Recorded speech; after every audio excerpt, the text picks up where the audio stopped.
We continue with the fourth section of these readings, and Isaiah 42, 1 through 7, Isaiah 61, 1 through 4, and 8 through 11. Behold my servant, whom I uphold, mine elect, in whom my soul delighteth. I have put my spirit upon him. He, the spirit belonging to God. He shall make the right to go forth to the nations. And I don't think that nations is the right translation, because typically we don't have it say anything that would be foreigners or something. It would be Guyim, from Guya, meaning those who turn their back on God. But when you have the plural, you don't have the yah, so you don't imply, it's not as clear that it's of God. So when people say Goyim,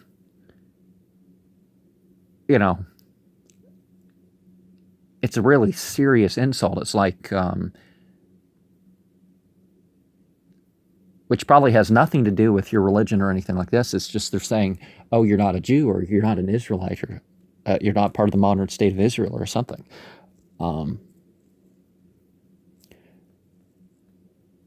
Which is an inappropriate use of words. Let's be careful with our use of words. He shall not cry, nor lift up, nor cease his voice to be heard in the street. A bruised reed shall he not break, and dimly burning wick shall he not quench. He shall make the right to go forth according to the truth.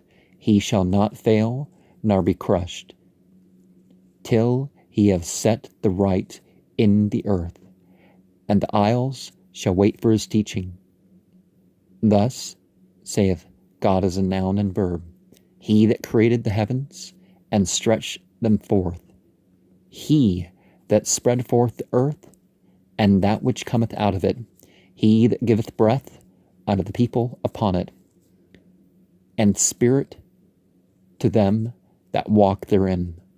I, God as a noun and verb, have called thee in righteousness, and have taken hold of thy hand, and keep thee, and set thee for a covenant of the people, for a light of the nations, to open the blind eyes, to bring out the prisoners from the dungeon, and them that sit in darkness out of the prison house.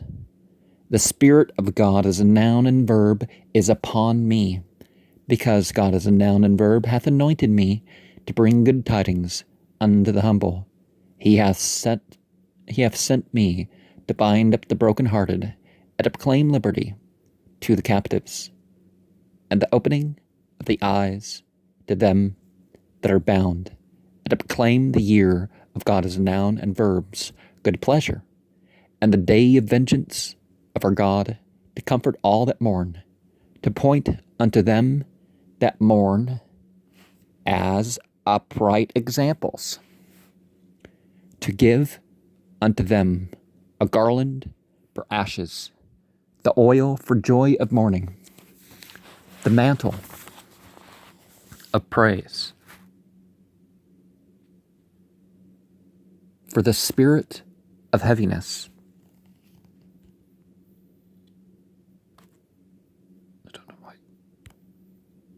Don't know why the auto blurs on me. I wish I could stop it from doing that. That they might be called terebinths of righteousness, the planting of God as a noun and verb, wherein he might glory. And they shall build the old wastes. They shall raise up the former desolations, and they shall renew the waste cities, the desolations of many generations. For I, God, as a noun and verb, love justice. I hate robbery with iniquity, and I will give them the recompense in truth, and I will make an everlasting covenant with them, and their seed shall be known among those who have turned their backs, and their offspring among the peoples. All that see them shall acknowledge them, that they are the seed which God as a noun and verb hath blessed. I will greatly rejoice in God as a noun and verb. My soul shall be joyful in my God, for he hath clothed me with the garments of salvation. He hath covered me with the robe of victory. As a bridegroom putteth on a priestly diadem, and as a bride adorn herself with her jewels. For as the earth bringeth forth her growth, and as the garden causeth the things that are sown in it to spring forth, so God as a noun and verb will cause victory and glory to spring forth before those who have turned their backs. And so remember the gender-neutral pronoun. And this gender-neutral pronoun, all these he's and stuff, it's really in the English, but let's remember that this is not saying that God is male. And to be Zion, to be God's people, we have to be the sort of people that make the right things known among those who have turned their backs from doing the right things. Whether they're claiming to be atheist or secular, practical atheist.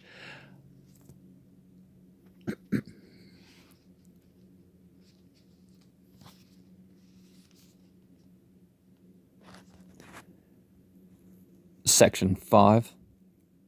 Yeah, it blurred again.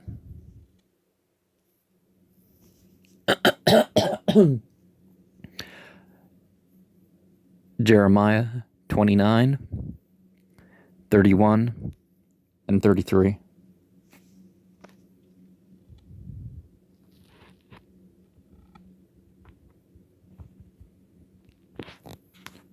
Now, these are the words of the letter that Jeremiah the prophet sent from Jerusalem unto the residue of the leaders of the captivity, and to the priests, and to the prophets, and to all the people whom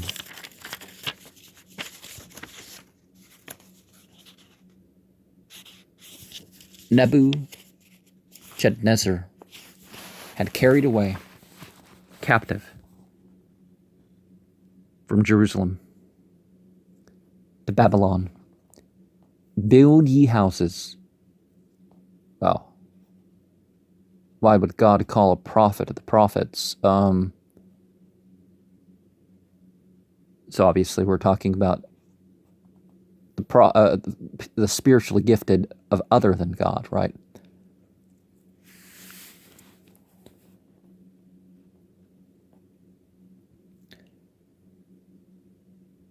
And the priest that aren't of God. Which again implies something, the Kahan, the Ha-Kahanim. Why would the Ha-Kahanim need a prophet if the Ha-Kahanim were of the right path? Build ye houses, and dwell in them, and plant gardens, and eat the fruit of them. Take ye wives, and beget sons and daughters, and take wives of your sons. Oh, for your sons. Okay, that makes more sense.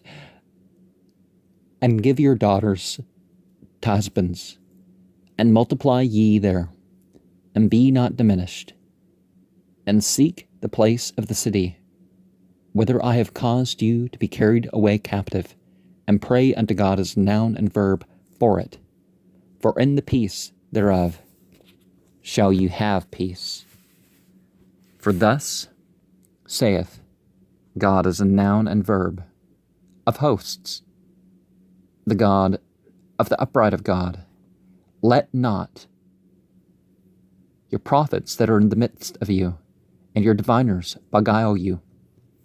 See, there's different types of prophets. and most of them aren't of God.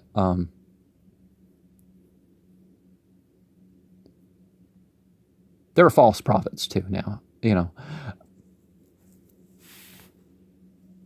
Neither hearken ye to your dreams, which ye cause to be dreamed. You can control your dreams. Most people can't too much, but you can pretty much work out the themes and stuff that you're going to dream. But the main cause of dreams, of course, is just yourself reworking what you did in your waking life.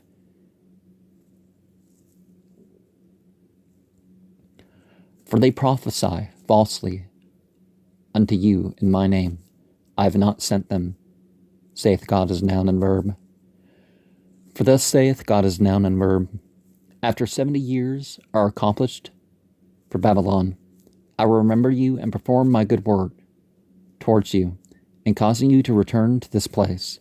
For I know the thoughts that I think towards you, saith God as a noun and verb, thoughts of peace and not of evil, to give you a future and a hope. And ye shall call upon me, and I will hearken unto you. And ye shall seek me and find me, when ye shall search for me with all your heart. And I will be found of you, saith God as a noun and verb. And I will turn your captivity and gather you from all those who've turned their backs, and from all the places.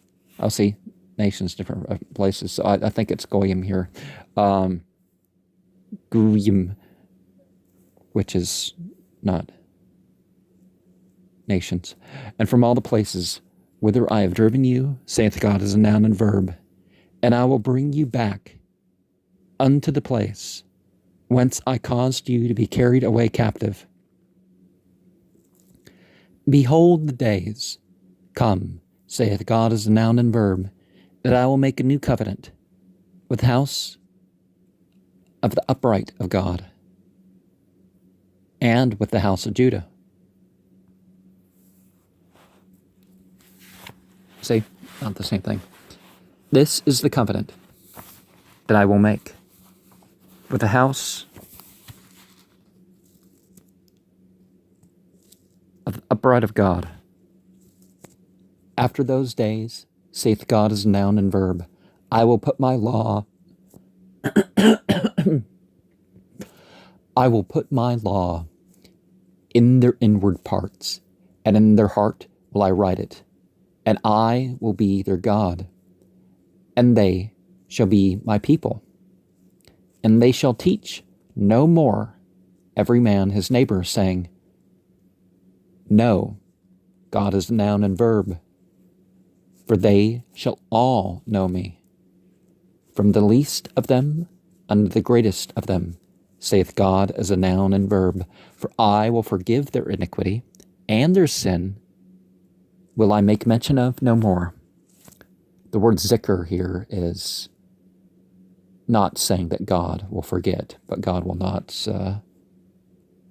bring it up. Thus saith God as a noun and verb. Yet again there shall be heard in this place the voice of joy and the voice of gladness, the voice of the bridegroom and the voice of the bride, the voice of them that say, Give thanks to God as a noun and verb of hosts. For God as a noun and verb is good, for his mercy endureth forever. And the 6th section here is from Ezekiel. What is that? Yitzhak.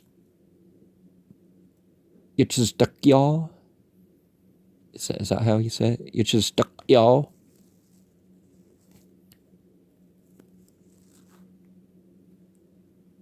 18.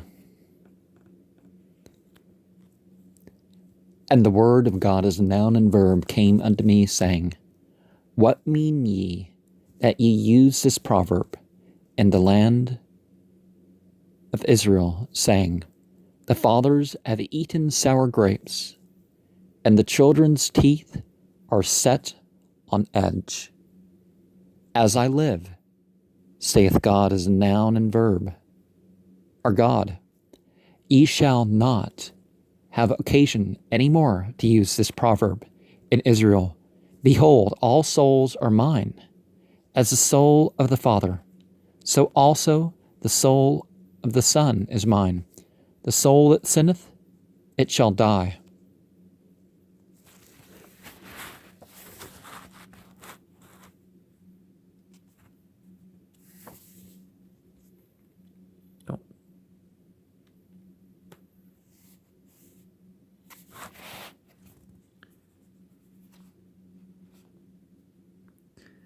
But if a man be just, and do that which is lawful and right, and hath not wronged any, but hath restored his pledge for a debt, hath taken naught by robbery, hath given his bread to the hungry, and hath covered the naked with a garment, he that hath not given forth upon interest. So, the condemnation of bankers here, and really the people taking these loans that aren't forced to, neither have taken any increase, that hath withdrawn his hand from iniquity, hath executed true justice between man and man, hath walked in my statutes, and hath kept mine ordinances, to deal truly. He is just, he shall surely live, saith God as noun and verb. God, if he beget a son that is a robber, a shedder of blood, and that doeth to a brother any of these things, hath wronged the poor and needy, hath taken by robbery, hath not restored the pledge, and hath lifted up his eyes to the idols, hath committed abomination, hath given forth upon interest, and hath taken increase, shall he then live? He shall not live. He hath done all these abominations. He shall surely be put to death, his blood shall be upon them. And in religion nowadays, we definitely do not see that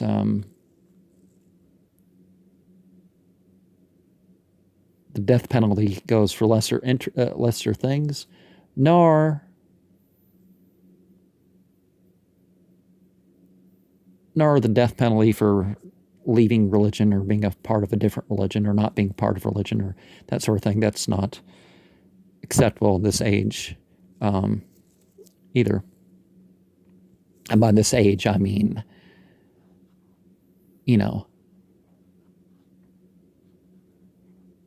1,454 years, at least, But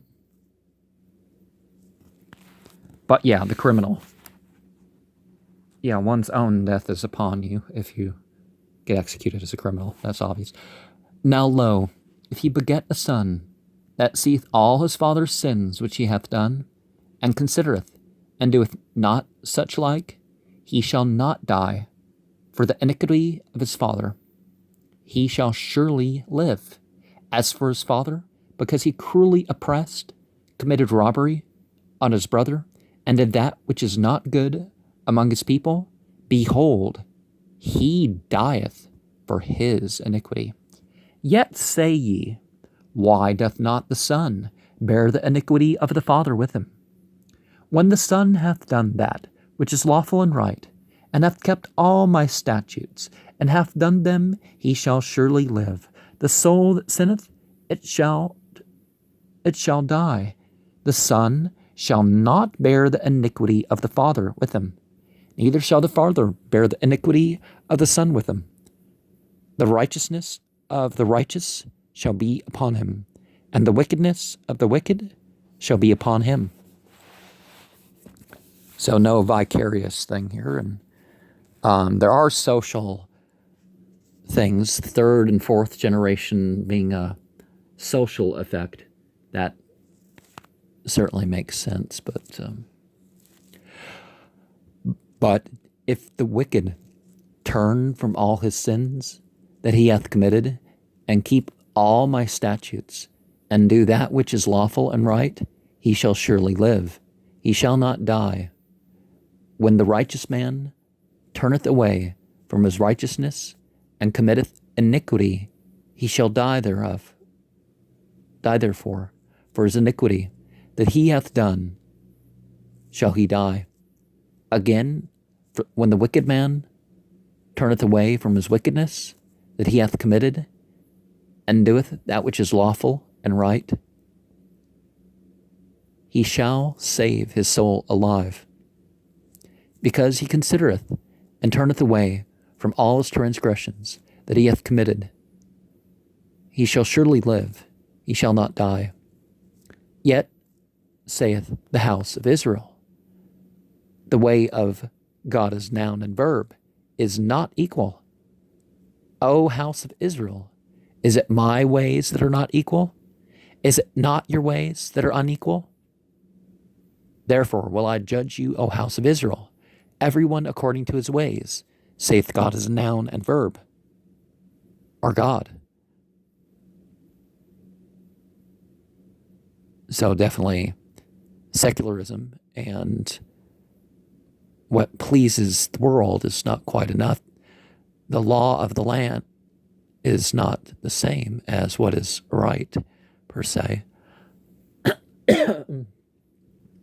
We should kind of do both. Return ye, and turn yourselves from all your transgressions, so shall they not be a stumbling block of iniquity unto you. Cast away from you all your transgressions, wherein ye have transgressed, and make you a new heart and a new spirit.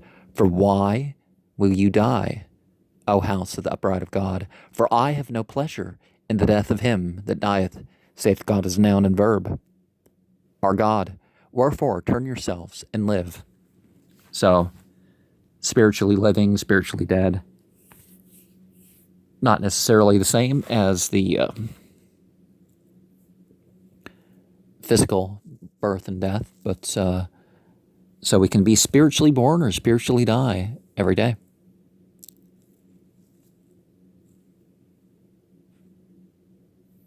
On one side or the other.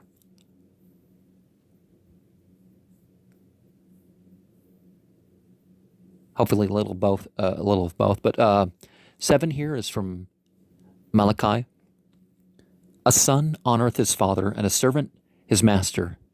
If then I be a father, where is my honor? And if I be a master, where is my fear? Saith God as a noun and verb of host.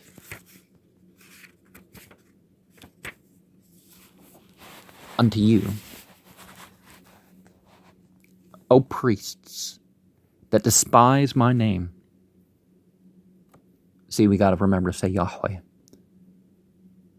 But as the commandment says, it's not something to use in a secular context.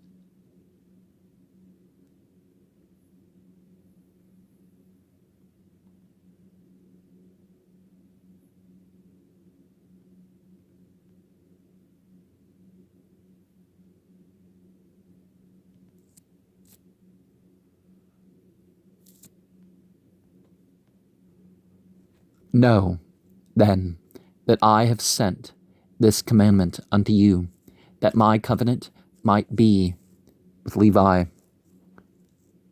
Saith God as a noun and verb of host.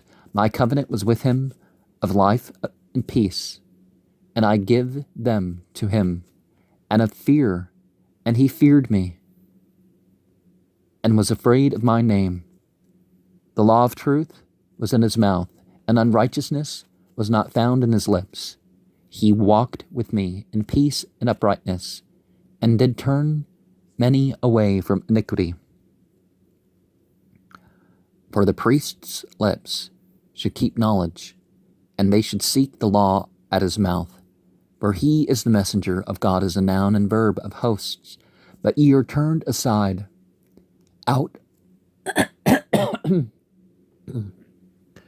But ye are turned aside out of the way. Ye have caused many to stumble in the law. Ye have corrupted the covenant of Levi, saith God is a noun and verb of hosts. Therefore have I also made you contemptible and base before all the people, according as ye have not kept my ways, but have had respect of persons in the law.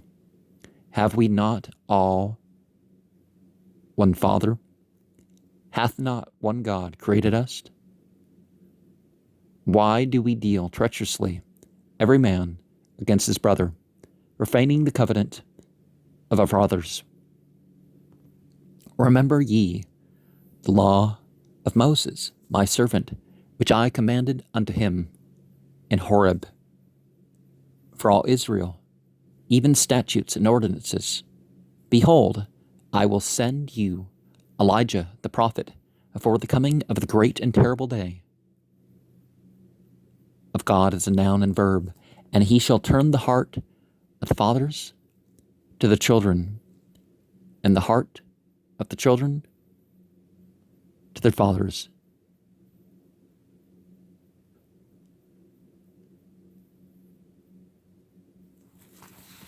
And 8 from Proverbs. There's 31 Proverbs. You think they could have narrowed these down for us?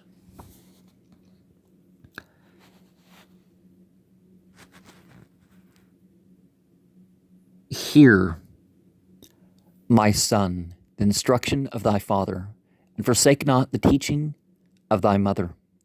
For they shall be a chaplet of grace unto thy head, and chains about thy neck. Whoso curseth his father or his mother, his lamp shall be put out in the blackest darkness. The eye that mocketh at his father, and despiseth to obey his mother, the ravens of the valley shall pick it out, and the young vultures shall eat it. Train up a child in the ways he should go, and even when he is old, he will not depart from it. Foolishness is bound up in the heart of a child, but the rod of correction shall drive it far from him. He that walketh in his integrity as a just man, happy are his children after him. A servant that dealeth wisely shall have rule over a son that dealeth shamefully, and shall have part of the inheritance among the brethren. He that is greedy of gain troubleth his own house. The blessing of God is a noun and verb. It maketh rich, and toil addeth nothing thereto. The curse of God is a noun and verb, is in the house of the wicked, but he blesseth the habitation of the righteous. Better is a dinner of herbs, where love is, than a stalled ox, and hatred therewith.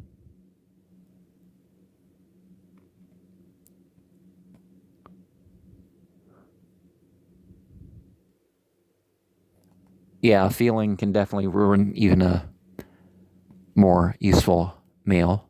But herbs, obviously, is something you should eat more of. For a righteous man falleth 7 times, and riseth up again. But the memory of righteousness shall be for a blessing. Say not, I will do so to him as he hath done to me. I will render to the man according to his work. If thine enemy be hungry, give him bread to eat, and if he be thirsty, give him water to drink. For thou wilt heap coals of fire upon his head. And God, as a noun and verb, will reward thee. Faithful are the wounds of a friend, but the kisses of an enemy are importunate. As coals are to burning coals, and wood to fire, so is a contentious man to kindle strife. Where no wood is, the fire goeth out, and where there is no whisperer, contention ceaseth. Hatred stirreth up strifes, but love covereth all transgressions. Devise not evil against thy neighbor, seeing he dwelleth securely by thee. Strive not with a man without cause, if he have done thee no harm. And section 9 is from Proverbs, and let me try to de-blur this again.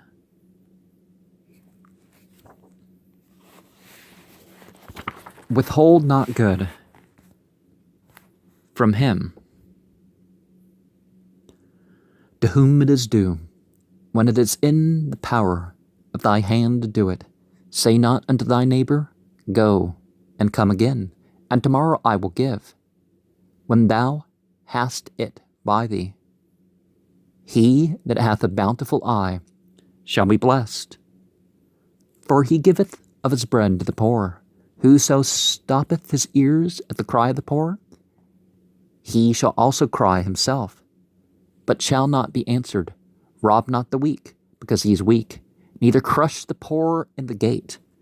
For God is a noun and verb, will plead their cause, and despoil of life those that despoil them. Deliver them that are drawn unto death, and those that are ready to be slain, wilt thou forbear to rescue? If thou sayest, Behold, we knew not this, doth not he that weigheth the hearts consider it? And shall not he render to every man according to his work? The rich and the poor meet together. God is a noun and verb, is the maker of them all. Whoso mocketh the poor, and the disabled too, for being poor or disabled, blasphemeth his maker.